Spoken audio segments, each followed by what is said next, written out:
dear beloved, Boss Mike Cervera.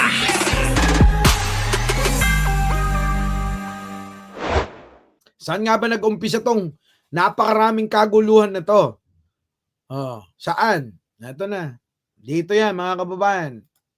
Niya. Nagsasalita rin yung tatay niya. Actually, ang nagpahamak sa kanya dito, yung tatay niya. In what way? Magmula nung nagsalita siya ng bangag at adik si BBM, doon na nag-start yung ano eh. Syempre alam mo, marami din namang mga loyal na mga Marcos loyalist ng mga congressman. Sisiraan mo yung leader namin? O di sige, ususain ka namin ngayon kung ano yung mga kabalbalan mo dyan sa budget. Would you say dito ba nagsimula yung breakup ng unity? Yes. Diyan mismo. Dahil sa tatay? Yes, just tatay. Tapos sinagundahan pa ng mga vloggers. Pati na rin si Sara. Nakipulburon-pulburon na rin siya. So, they invited trouble. They started the war.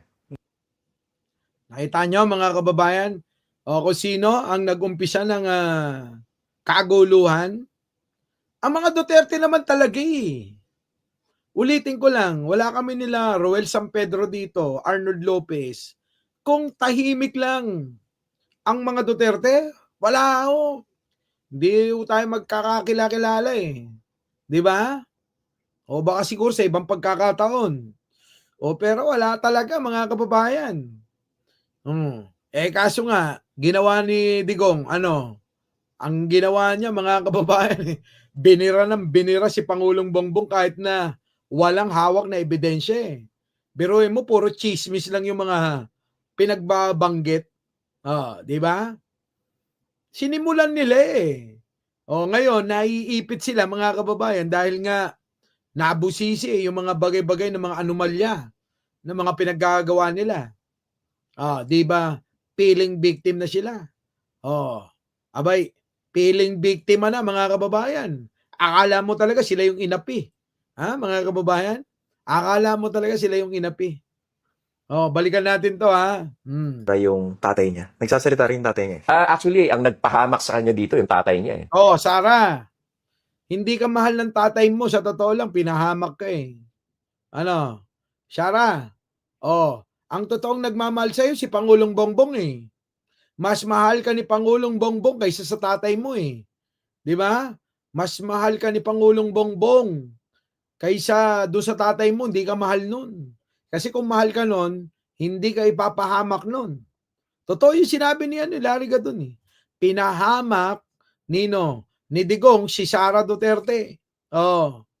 Mga kababayan eh. Insungrod na eh. Alam niyo yung sinungrod? Ano ba yun? Tawag sa Tagalog. Yung insungrod na. Insungrod ni Digong, ni Sara. Paki-Tagalog sa mga Ilocano tuloy. In what way? Magmula nung nagsalita siya ng bangag at adik si BBM, doon na nag-start yung ano eh. Syempre alam mo, marami din namang mga loyal na mga Marcos loyalist ng mga congressman. Sisiraan mo yung leader namin? O di sige, ususain ka namin ngayon kung ano yung mga kabalbalan mo dyan sa budget. Would you say dito ba Kita nyo, mga kababayan? Pinanggatong. Yun na nga, pinanggatong ni Digong si Sara eh. Nakita nyo na? Pinanggatong, tama. Ginatong ni Digong si Sara Duterte. Nakita nyo, mga kababayan? Yan, mga kababayan, akala yata, mga kababayan, abay, wala na, burado ng mga loyalista. Hindi alam ni Sara, abay maraming loyalista na bumoto sa kanya. Dahil inaakala na na kakampi siya ni Pangulong Bongbong eh. Alam niyo yung mga loyalista, yung mga loyalista eh, ang kakampi ni Pangulong Bongbong kakampi nila. Ang kaaway ni Pangulong Bongbong Marcos kaaway nila. Ganyan ang loyalista eh. Di po ba? Pinanggatong niya ang sariling anak niya. Yan! Yan yung gusto kong sabihin. Insungrod na di anak na. Pinanggatong yung sariling anak eh. Sa mas biblical na salita, pinagkanulo ni Digunyo si Fiona. Yan. Medyo biblical yung yung terminology. Di ba? Kanya-kanya kasi yung terminology ng panggatong para sa mga kusinero. Di ba? Ang terminology ng ano na ng Insong Road terminology ng mga ano yun ng mga kusinero. Yan. Correct daw. Agree. Ayan na. So yun mga kababayan, ang terminology kanya-kanya ano yan kasi. Kunyari, ikaw doktor, may sarili kang kagawian salita dyan. Kapag ikaw naman nasa palengke, meron din sila. Engineer meron, iba-iba, lahat ng mga natin. 'Di ba mga kababayan? Tinatanong ako yan mga kababayan ginatong Kita nyo si Sara nasusunog. Tama mali? Kung hindi ba naman ginatong ni Digong si Sara, kita nyo si Sara nasusunog mga kababayan Lahat mga kababayan ang gawin ni Sara ngayon, sunog na sunog siya tama mali? 'Di ba? Sunog na sunog si Sara mga kababayan. Sige tuloy. Simula yung breakup ng unit. Yes. Diyan mismo. Dahil sa tatay? Yes, just tatay. Tapos sinagundahan pa ng mga vloggers. Pati na rin si Sara. Yan, inumpisa ni Digong. Sinundan ni Sara na abay dumalo pa ron mga kababayan Abay patawa-tawa pa.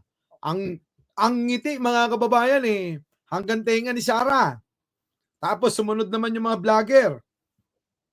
Actually, ang nauna dyan yung si Maharlika Sa plano kasi si Maharlika naglalabas at pinupulot ng mga amuyong na nasa Pilipinas na maiwasan na sila ay ihabla kapag sila nauna na maglabas ng mga fake news nila. Kaya kailangan si Maharlika na si Maharlika. Sana mag-gets nyo yan Bakit? Kasama ako dyan mga kababayan nung pinaplano nila yan, ulitin ko lang sa mga hindi nakakaalam.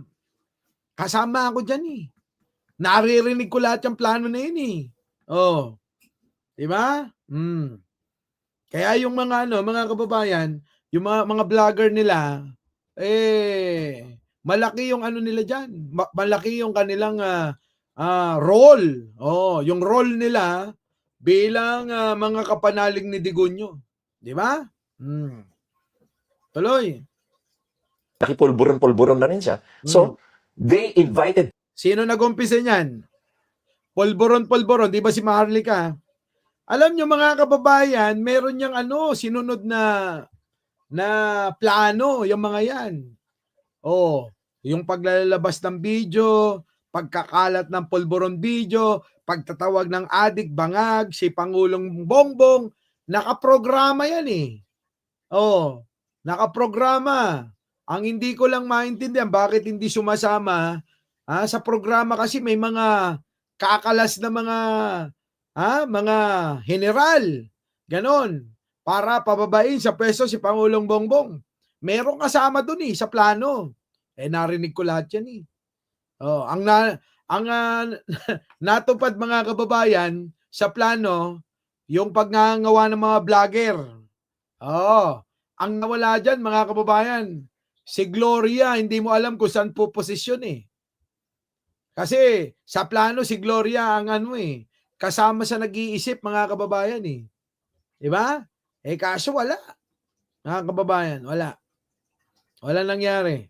Magdadaldal yung mga sila Roque, yan, kasama yan. Sila Badoy, Maharlika, Banat Bay, yung mga DDS vlogger, at yung mga nandoon sa mga Facebook.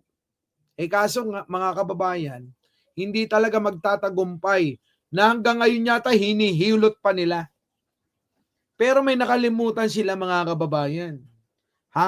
Ulitin ko, hanggat hindi kayo kinakampihan ng Amerika, hindi nyo magagawa lahat yan na mapababa si Pangulong Bongbong Marcos. Ngayon, naliliwanagan ng mga ang mga tao sa buong mundo na etong si Sara Duterte talagang may sama ng ugali. Lalo yung sinabi niya na nag-viral sa buong mundo na ipapapatay niya si Pangulong Bongbong Marcos, First Lady, tsaka si Martin Romualdez. Abay, viral yan mga kababayan. Sa buong mundo, hindi lang sa Pilipinas. Sa tingin ninyo, kakampihan pa yan? Di ba? Hindi na. Di ba? No, kaibigan natin yan, si Attorney Trixie. Pero alam nyo, pansinin nyo si Attorney Trixie. Kung nagsalita yan na adik, bangag, si Pangulong Bongbong, wala kayong maririnig. Bakit? Alam ni Attorney Trixie. Thank you nga pala, Attorney Trixie, sa regalo mo. Kita nyo, may regalo pa ako dyan. Kahit na kami nagkakabanggaan ng mga opinion, pagdating sa personal, teka muna, iba yun, di ba? Iba yung pagkakaibigan natin sa personal. Sa social media. Di ba? Wag ka lang lalabis. Ako, naghihintay nga lang ako kay Attorney Trixie na tawagin mong adik, bangag si Pangulong Bongbong Marcos. Alam naman ni Attorney Trixie na hindi totoo yun eh. Di ba? Syempre, hindi natin maiiwasan yan. Na attorney, mali yung sinasabi mo, alam naman natin yan eh. Faith, opo, thank you naman, thank you. Jompong, shout out, Happy New Year. Gina Inglit, gandang gabi sa inyo. Monching. Nako, mga kababayan, alam nyo naman, anong oras na ba? Nako, maaga ako matutulog dahil ako po maaga bukas at susunduin kami rito ng malaking sasakyan. Sabi ko, nakakapagod talaga yung mag-train, lakad ng lakad kasi. Ganun talaga sa travel, lakad ng lakad ng lakad. Kaya ang hirap mag-live. Buti nga naitawid ko to. At least bukas mga kababayan, mula bukas, sa cellphone na tayo magla-live, mga kababayan. Kaya paalam na sa inyo. Ay bahala na kayo dyan mga kababayan, na mag-analisa, matuto kayo na busisi sa mga napapanood ninyo. Maraming salamat sa pagsama sa inyong muli. Pagsama ninyong muli. Opo. At tatry ko bukas makapag-live kahit papano para hindi masira yung ating yung si Lolo Whitey nagtatampo eh. Kapag isang araw hindi tayo nag-live kahit isa, nako, mga kababayan, humanda ka. Hindi ka na niyan, hindi ka niyan ang papansinin.